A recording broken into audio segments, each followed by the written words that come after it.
people rob others, or indulge in hypocrisy, or cheat people, or indulge in talk days of the day, they are committing original actions.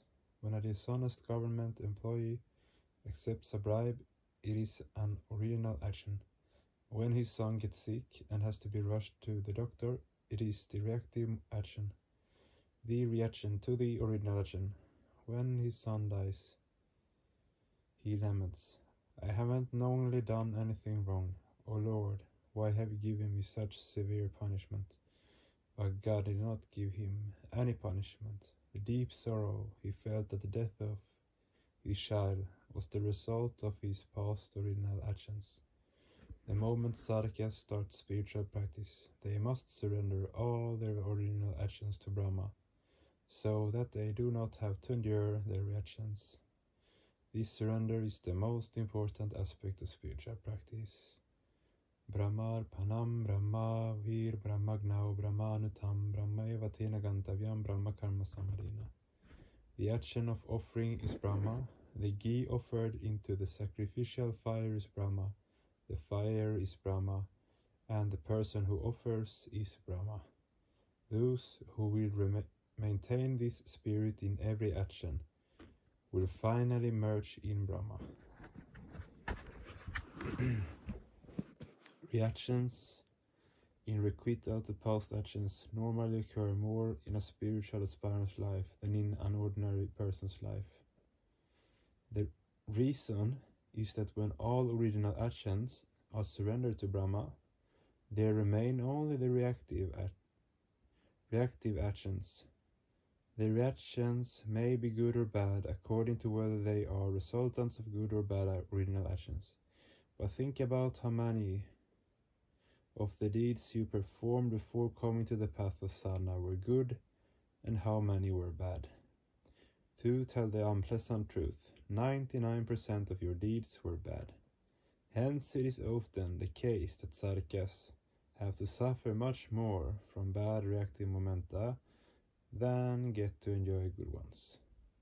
It can even be said that the more one suffers from reactions, the more one is progressing along the path of sadhana. Of course, the requital of the reactive momenta may possibly be pleasurable instead of painful. It all depends upon the nature of one's actions. In either case, the more one surrenders one's actions to Brahma, the shorter will be the period of requital caused by the reactions.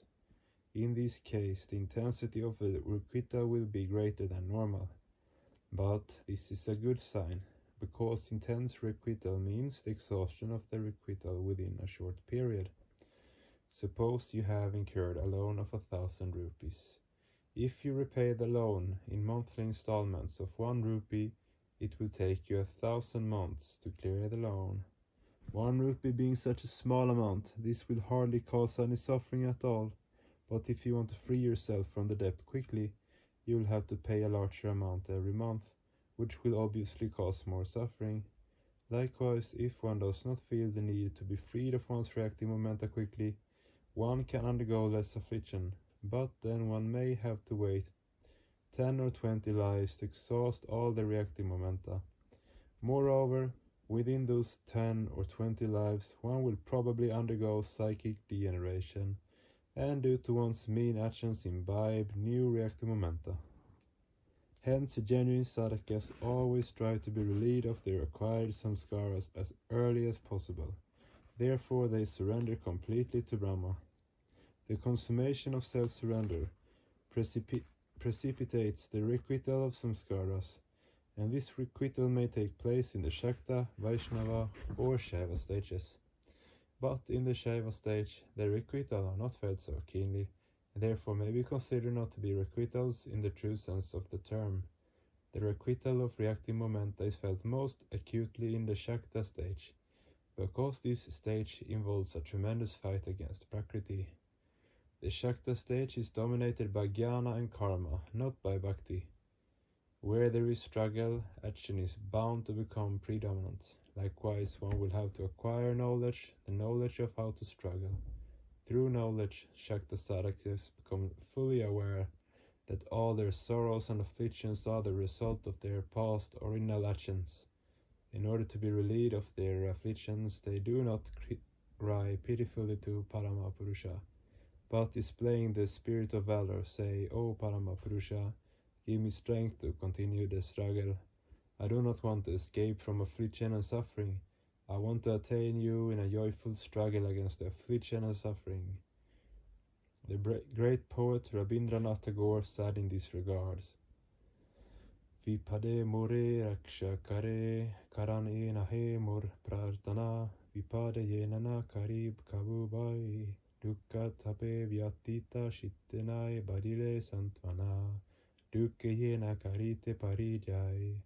My prayer to you is not to save me from danger, but bless me so that I can overcome danger. You need not console me in my suffering, but bless me so that I can overcome suffering. This is the underlying spirit of a Shakta.